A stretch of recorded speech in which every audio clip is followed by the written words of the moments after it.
I always thought moving to a small American town would finally give me a quiet life. I wanted peace.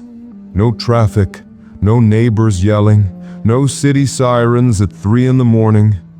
So when I found a cheap rental house on Birchwood Lane, I didn't even think twice. The owner, a man named Harold, warned me about only one thing.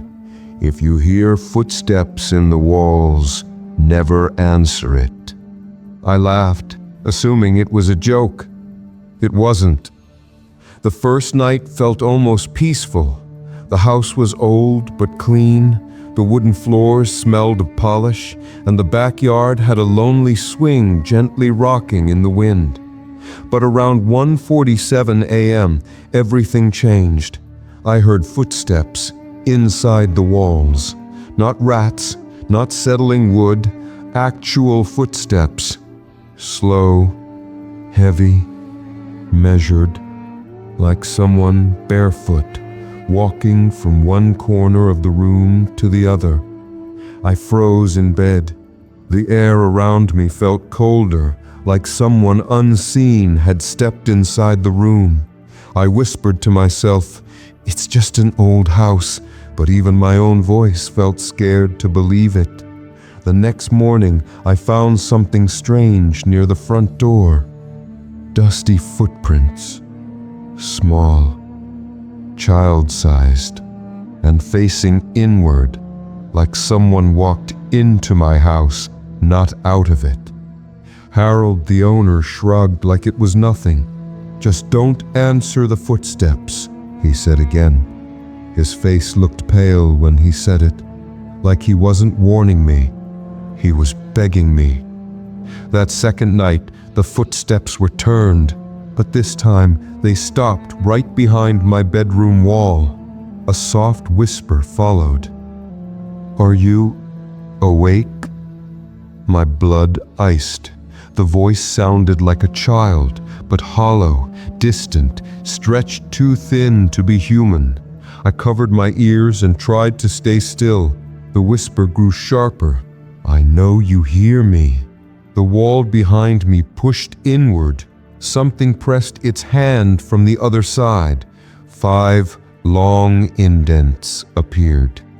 Too long for a child. I didn't sleep that night. By the third night, I was exhausted and frustrated. So stupidly, I spoke back. "What do you want?" The house fell completely silent. Not a sound, not a movement, not even the wind. Then the whisper answered right behind my left ear. "You." I ran out of my room, but every door in the hallway slowly shut on its own, except one, the basement door. It stood slightly open, breathing cold air up the stairs. I didn't dare go near it. Instead, I grabbed my phone and tried calling Harold. No signal. The phone only displayed one single notification. "You shouldn't have answered." I packed a few things to run, but when I opened the front door, the entire neighborhood looked wrong. The street was empty, no lights on, no cars, no wind, like the whole world had paused, and every window in every house on Birchwood Lane had curtains slightly pulled aside, with a face watching me from each one. Not human faces. Gray, stretched, blank faces with wide black holes instead of eyes. I slammed the door shut.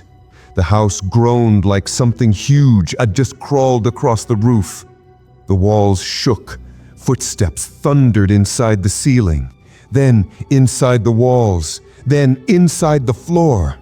They were circling me. My breathing grew rapid. Footsteps stopped right behind me. A cold finger brushed my neck. The same whisper. "You answered me, so now I can come out." The living room lights exploded. A figure crawled out from the wall, not through a hole, but through the solid wood itself.